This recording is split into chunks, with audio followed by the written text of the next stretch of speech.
for the longest time, when you look at art in India and compare to other countries, even in Asia, let's not compare Indian art to Western art, where a Monet might sell for 100 million, or other prices like that, or Picasso sells for 10 million and so forth. On the other hand, you see artists and quality of paintings of equal stature, but not really being appreciated both intellectually and monetarily. And one of the biggest proponents of Indian art, especially modern and contemporary art, is our next speaker, Kiran Nadar, who has over time extensively supported artists, acquired their works, and built an extensive collection of over 11,000 pieces of art of Indian origin, really supporting the community by having the artists. And as you know, that's a profession where it's done with passion and purpose more than money. And so she's been very, very supportive of this group.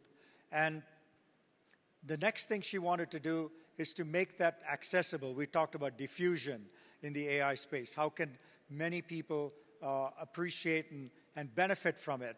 But the same thing needs to be done with art. And so to give you the same perspective, Chinese art is equally good as Western art or Indian art, but Chinese art is valued at 10 times the price of an Indian art painting, an Indian painting, okay? So when you look at that, you have to really think through, why is that? I think India has so much heritage, so much history of art. Why is our art underappreciated by the citizens of India, maybe by the diaspora, and by the world at large, and what can we do? And I think the next session between Kiran Nadar and with Deepthi Mathur, and Deepthi's coming. Deepthi, I consider, she's a member of Indiaspora, and Kiran is not formally a member of Indiaspora, but her daughter is. So Roshni is a member of Indiaspora, but she couldn't be here. But Kiran is so representative. Every time I go to the HCL offices, the first thing I look for is the pieces of art that the campus has. And Deepthi Mathur, who's also a member of Indiaspora, she's an art collector and connoisseur. She's also on Kiran's board of advisors. And what Kiran and Deepthi are going to now talk about is not just art, but how can it be accessible to millions of Indians and her museum project, the KNMA, that's being almost completed in New Delhi. It's between, I've seen it from the outside, between Delhi and Gurgaon is this beautiful, beautiful building that's coming up that's actually going to take shape and be inaugurated soon. And to lead the conversation with Kiran is none other than Deepthi Mathur. So please welcome Kiran and Deepthi.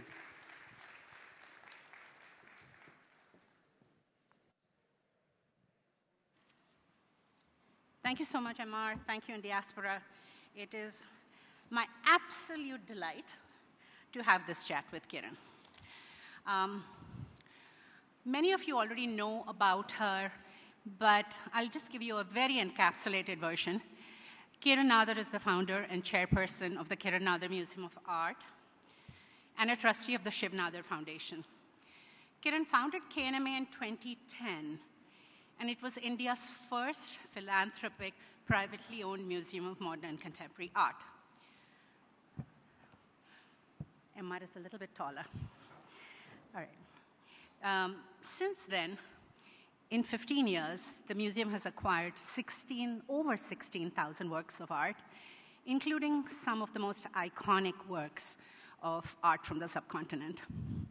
It has expanded its scope in art to include classical, folk, tribal art, as well as the performing arts, and is also expanding its physical presence by building a sensational new museum, an architectural masterpiece in Delhi, which at over 1 million square feet is going to be India's largest integrated place where art and culture will be showcased together.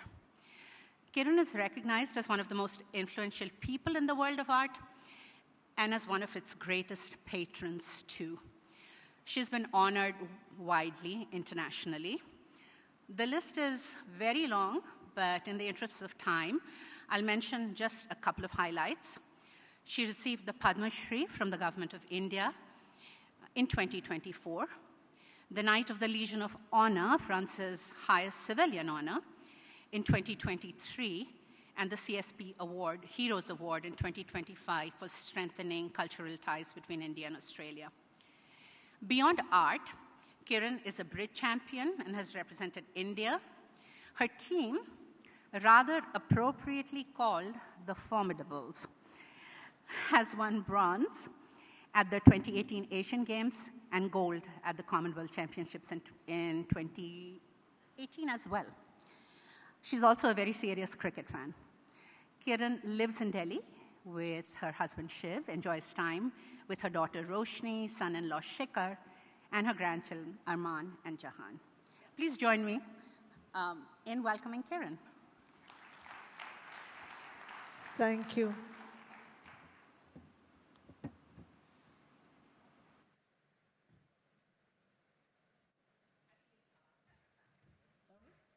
Oh, there's one.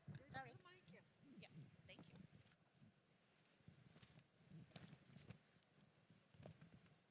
Hi. Kiran, welcome to Indiaspora. I am so delighted that you are here. Thank you, Deepthi. Hello? Yeah, I think it's on. I was thinking we could start by stepping back in time a bit. How did your journey as a collector begin, and when did you decide to transition into building a museum? My journey into art started around 1989, 88, 89. We were building our home in Delhi. And I knew I wanted to get a few of the artists who I really admired. I didn't know that much about art, but I knew the things I liked. So the first few artists, one was, of course, the artist you wanted at that time, was M.F. Hussain. The other artist I liked very much was Manjeet Baba. I picked up a Krishan Khanna, and I picked up Rameshwar Bruta. These were the first 4 artists that I went for. As far as Hussain was concerned, he came and saw the construction site, and I commissioned a work of his. He said, I'll show you something and you can decide. As far as Manjeet Baba was concerned, I went to his studio at Garhi, and I met him. And I knew what I wanted. I had seen some drawings of his, and I knew really what I wanted. So we discussed, and I asked him to do a commission work. Rameshwar Bruta, there was a male nude. The painting was 7 feet by 5 feet, 6 feet, was 8 feet by 7 feet. I mean, really large. And it's called Runners. It's like a triptych. And there was another work. He said, I'm willing to sell only one. So I bought the nude, and I went home. I had photograph. Those days, you never had images. We didn't have phones. I showed it to my husband, who was absolutely horrified that I would put a nude. And my daughter was 4 or 5 years old. My mother-in-law used to spend at least 2-3 months a year with us. And he said, what is my mother going to think? You're putting up this male nude in the house. So I was a bit embarrassed. And I said, I have decided with the artist. So to turn it down, you have to come with me. We'll go and meet him and explain. So we drove there, and we met him. And to my surprise, my husband said, no, I think here you're right. We have to have this painting. So we got that painting, and it's still in his study. And it's just, I didn't want to put it anywhere more public, but it's there. And all the paintings that I acquired, barring Krishan, which is now in storage, are in the house with me. So that's how my journey started. But then I got interested in art, and I started looking at art galleries, auctions, and I started collecting. So, yeah, I mean, I think there were a lot of people who influenced me at that time. I'm not going to name everyone, but just to say that it was a journey which started quite by accident, and within 7, 8 years, I was very deeply involved. And I started studying things, I started getting more involved with art. So that's how the journey started. And then from a few hundred to a few thousand objects now to as many as there are in the collection. That museum step, how did that come about? So initially I was collecting, and I was putting up work in the house, I was putting it up in Shiv's office. Wherever I could find space, I would put the works that I had acquired. And soon I had no space. The works were just going into storage. And I thought, this is a very silly thing. I'm so sorry, my phone is on. Oops. Can somebody help me put this off? Yeah. Can you put it off? Sorry. So I said, this is a very odd thing. Putting works into storage makes no sense. I should do something more meaningful with the works. So by this time, it was about 2005. So 10, 12 years had passed. And I had about 400, 500 works by this time. Maybe a little less, because then I consulted, I think somebody who was a big person who I consulted was Arun Radera. The other person who I was very close to what he had done at that stage was Neville Tully. These were people who were big influences of what they were achieving in art. And their advice to me was, I said, should I start a museum, a small museum?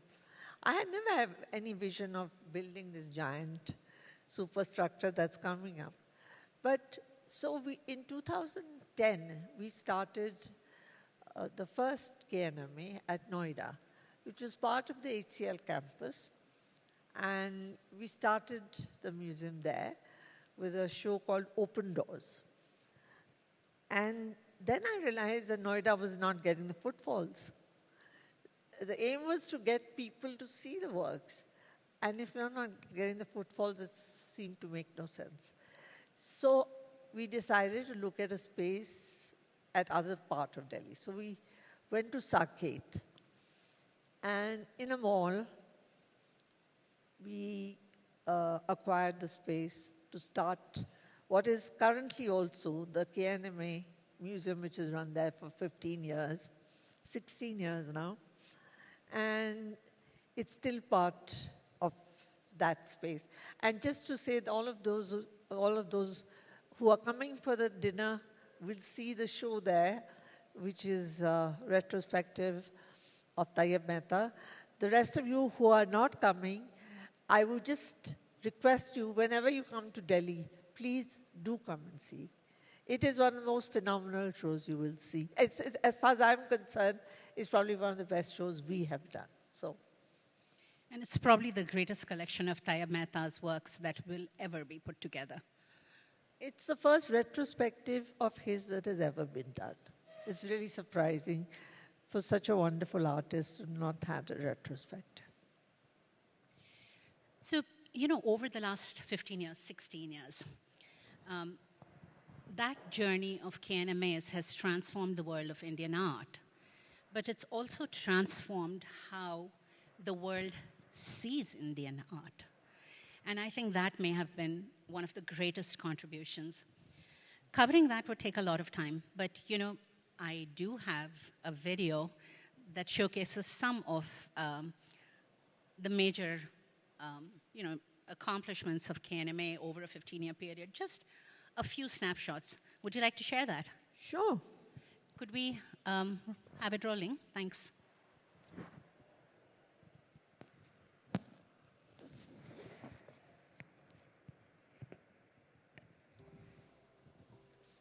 As we celebrate 15 years of KNMA, I am filled with pride and gratitude for how far we've come in championing the transformative power of art. From the very beginning, we have believed that art is a bridge that connects people and shapes culture. This milestone is a celebration of that journey and of our commitment to creativity and community. At KNMA, we hold a simple yet powerful belief that art is for everyone. Art belongs not just in museums, but in the parks, streets, and spaces where life happens. As we look ahead, I am proud to say that we will continue to bring art closer to people from all walks of life.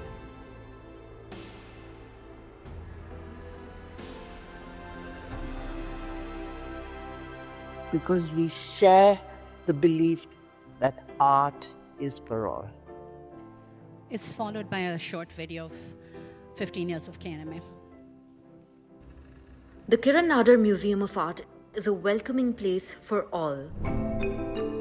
A mission that's been built one step, one story, one milestone at a time. In the past 15 years, KNMA has presented landmark retrospectives of prominent modern and contemporary artists, Ghulam Muhammad Sheikh, Nasreen Mohammadi, Arpita Singh, Himmat Shah, Nalini Malani, and many more.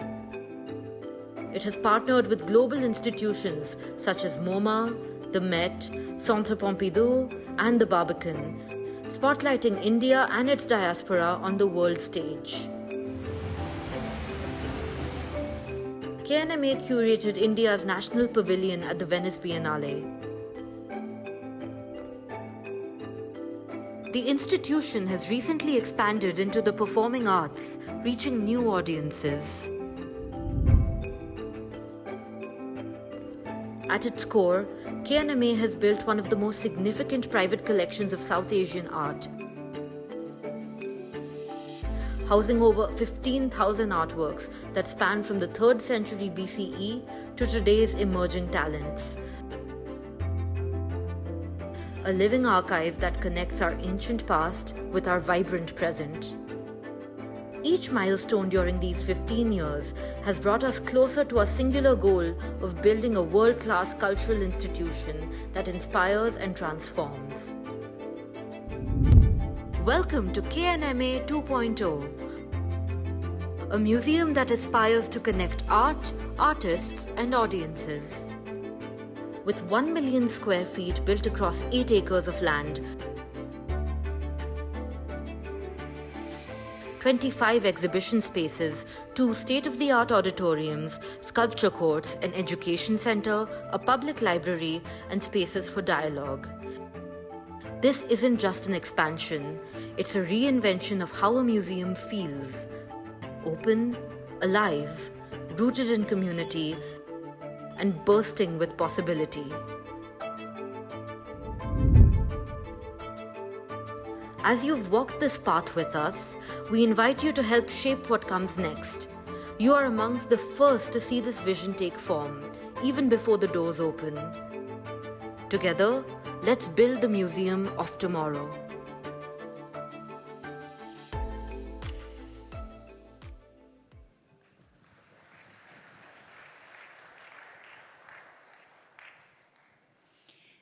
So I think this is the first large-scale viewing of the museum under construction. 5 football fields side by side.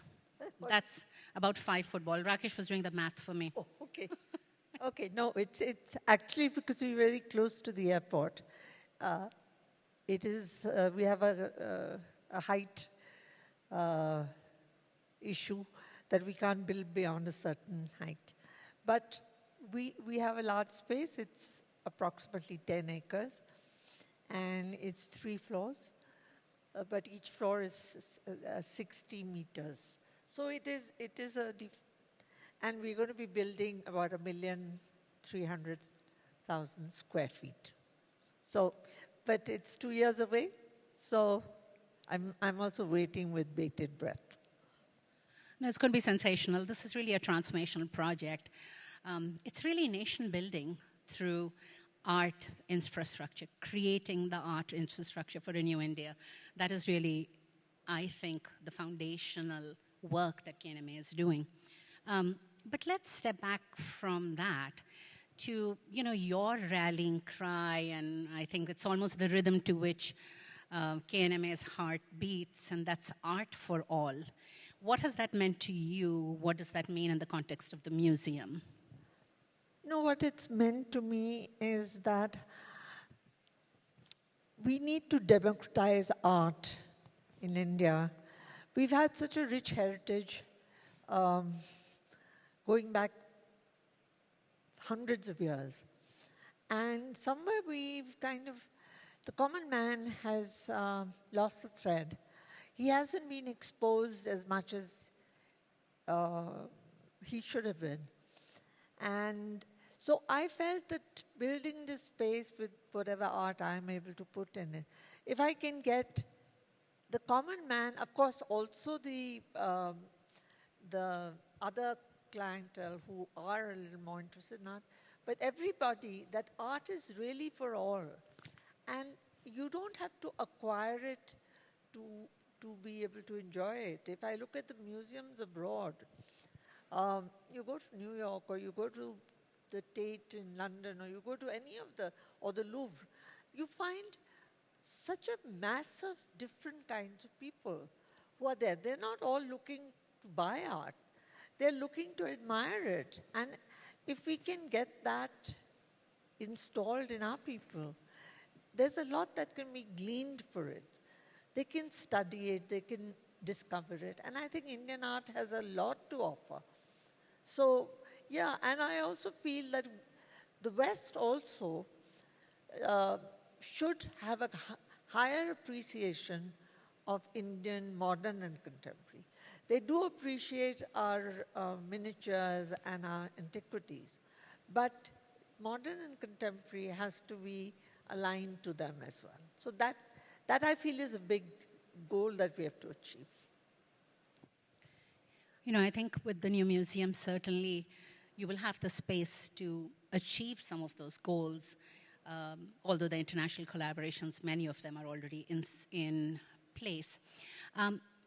We have a short presentation that shows details of some of the museum, which we glossed over in the video. So would you mind projecting that, please?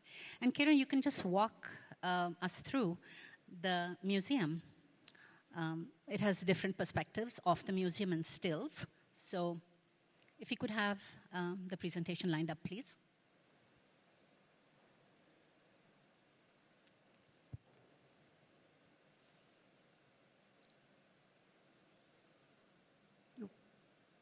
Do you want to speak? You want me to speak something? No.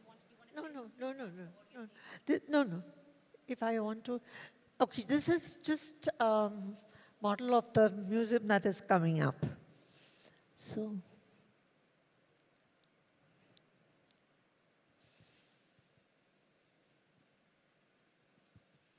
Views from the side, if you can just go back to that, the education center, I think, is going to be ensconced in there. That's the main entrance, the front. Right, thank you. Kiran, we're going to have a short rapid fire round, but before we get to that, I wanted, some of your thoughts for the next generation of collectors, of people interested in art. How would you suggest people go about it? My advice to collectors, today art certainly has galvanized in the upward interest in art has gone up. And in the last 15, 16 years, today I find there's a lot more interest in art. It shows But what I would advise collectors is to go and see a lot of art. Go and look at art and find what they relate to. I don't think art should be collected as an endeavor to how will the prices go up if I buy this now? And 4 years later, will I get this kind of appreciation? I don't think that should be your aim. I think first you should look at the art and look at if you would like to live with it. And so therefore, acquire art that you like. I think that's very important. I personally have never really bought art unless I have liked it. Not that I was looking at it prices, etc., but I still wanted to acquire works that I could admire and like. And I think that would be my advice to collectors. First, they need to study a bit. They need to look at art which is available everywhere. And then once they find something they like, see if that is their budget, because that is very important. But if they find it's good and they can live with it, I think that is my advice. And hopefully prices will go up, but that can't be your motive. I'll add a little bit of advice to that from personal experience. Don't bid against Kiran at auction. Yes, please don't. All right, so we're coming to a final set of questions for Kiran. This is kind of a fun with Kiran round, okay? Kiran, I'm going to ask you questions really quickly. You have to answer quickly too, right? So Kiran is a philanthropist, a collector of art. She's a champion bridge player, and she loves cricket. So let's mix it all up a bit and see where we go with this. What's your instinct at bridge and auctions? Bid high or play it safe? Different for different things. I'm a bit indisciplined in auctions. I try to be more disciplined in bridge. Okay, I'll let you get away with that. Favorite cricketer of all time? Sachin, Sunil, or Kapil? Who was the one? Sachin? Kapil. Sachin. Ooh. Sorry? Well, you know that's going to go back to Kapil. Who's your favorite now, Virat or Rohit? Virat. Raja Ravi Verma or Amrita Shergill? Oh, that's really a toughie, but I will go with Amrita Shergill. Weirdest thing you ever bought? Oh my God, there are lots of really strange things sometimes. But I'm not going to name something as weird. It's going to go down, people saying, she said it was weird. No. Okay, fine. You get a pass on that. Which is riskier? A Grand Slam bid with a shaky hand or buying a masterpiece with serious conservation issues? I'd go with the masterpiece with conservation issues because I know that I'll find a good conservator and get it settled. Do you like Instagram or Art Basel? Neither. MoMA or Tate Modern? You change. MoMA or Tate Modern? MoMA. Sorry. Okay, so what's your preferred vibe? Okay, so 3 options here. You can go to a test match at Lord's, a Bridge World Championship, or get a solo walk through the Hermitage. To the test match at Lord's. Especially if India, of course, only if India is playing, and it's important. I did see the last test match at Lord's against England, where we lost on the final day. Okay, final question. Which is the higher high? Winning a gold medal at the Asian Games or bringing Gram Yatra home? It has to be winning a gold medal at the Asian Games. But just to tell you what Gram Yatra is to the ones, some people who might not know, it is a work of which Hussain painted, I think, in 1954. And this painting was acquired by a Norwegian person who worked in India and then taken to Norway, where he gave it to a hospital, which had kept the work for how many ever years have passed. And last year it came up in auction, and it became the highest price Indian work that was acquired. Yeah, So ever yes, since, yeah. which I did acquire, but the comparison for me, a gold medal is something that would be, I would still acquire the Hussein, but she's given me a That was a choice. close call. Yeah. All right. Please join me in thanking Kiran. Kiran, the transformational you are. Thank you, everybody. So, Kiran, I have a question for you, and we may have a couple more from the audience. 1983, the match. Can you tell us more? Were you at the stadium? What happened? What's the real story? I got to London. The day I got there was the same day as the British parliamentary election. And Margaret Thatcher was standing. And on my flight, I kept asking them, "Can you give me the cricket score?" And the pilot wasn't interested at all. We were playing West Indies. And I got there, I got into the car to the second match to West Indies. We lost the first. I got into my cab, and I asked him, "Can you give me the cricket score?" And he was either India or Pakistani. So he said, "Where are you from?" I said, "India." So he said, "Well, you won. You beat the West Indies." That was my first match of the World Cup. I was there right through the last 10 days of the World Cup. I saw all the matches. I saw the Tunbridge Wells match where Kapil made 175, which nobody could see because BBC was on strike and there was no telecast available. And it was imperative that we won that match to qualify. So it was the most wonderful 10 days that I spent. And on the final day, Kapil, who's a personal friend, had got me I had one ticket, but it was at fine leg. And I wanted to be behind the bowler's arm. So after halftime, I managed to get my ticket changed to the family box.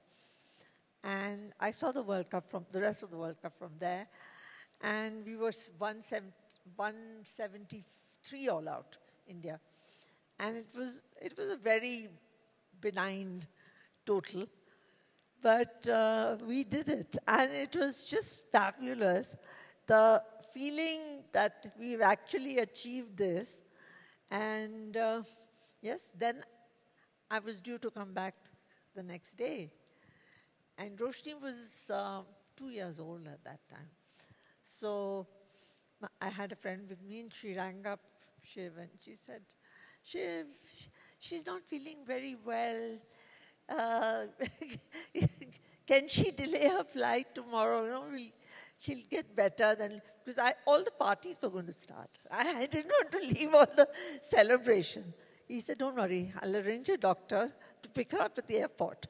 Put her on the flight." So that was the end of my World Cup celebration. But yes, that evening I spent with the team. Oh, what a story. One more question? Oh, I see. Moira? Yes. Hi, Kiran. I'm Moira Shuri from Los Angeles. Being in Los Angeles, I visit the Broad Museum, which was built by Eli Broad, to house his personal collection. Can you hear me? You're not very clear. You went to the Broad Museum. The Broad Museum. The Broad Museum. Yeah. In Los Angeles, Yeah. which is built by Eli Broad to house his personal collection. Right. And before he passed away, I had met Mr. Broad, and he told me that the museum was at street level. So there's absolutely no gradation difference between the street and the museum, so that it feels like it's part of the city. When we visit your soon-to-be-completed museum, is there a little part of you in it that we should keep in mind when we go to visit? I hope there's a lot of me there. because the collection that we'll be housing, of course, we will be having shows which are from other sources who will be loaning us work.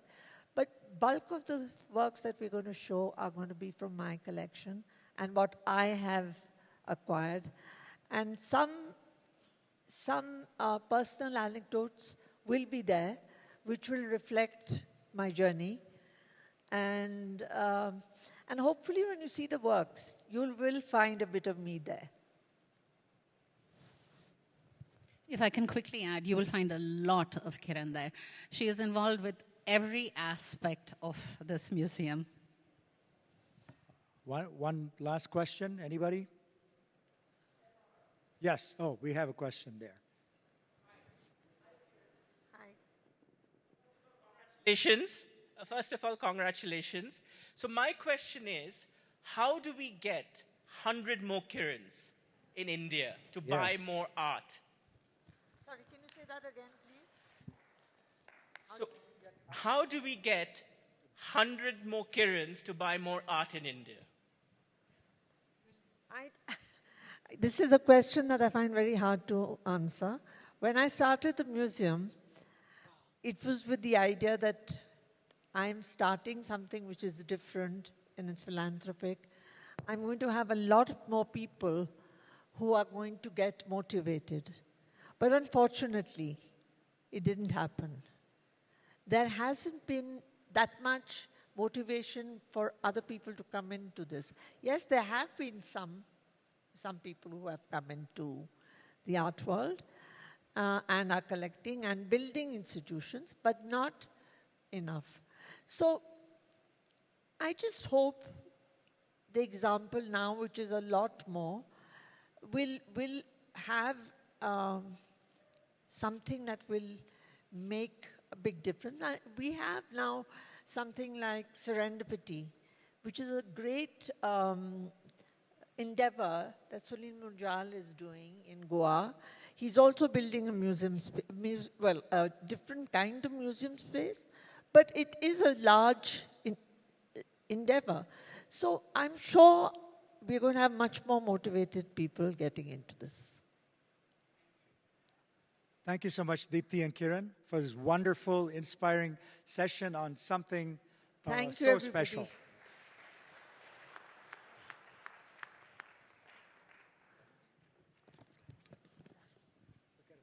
Get a picture. Oh. Come, Sanjeev. Come.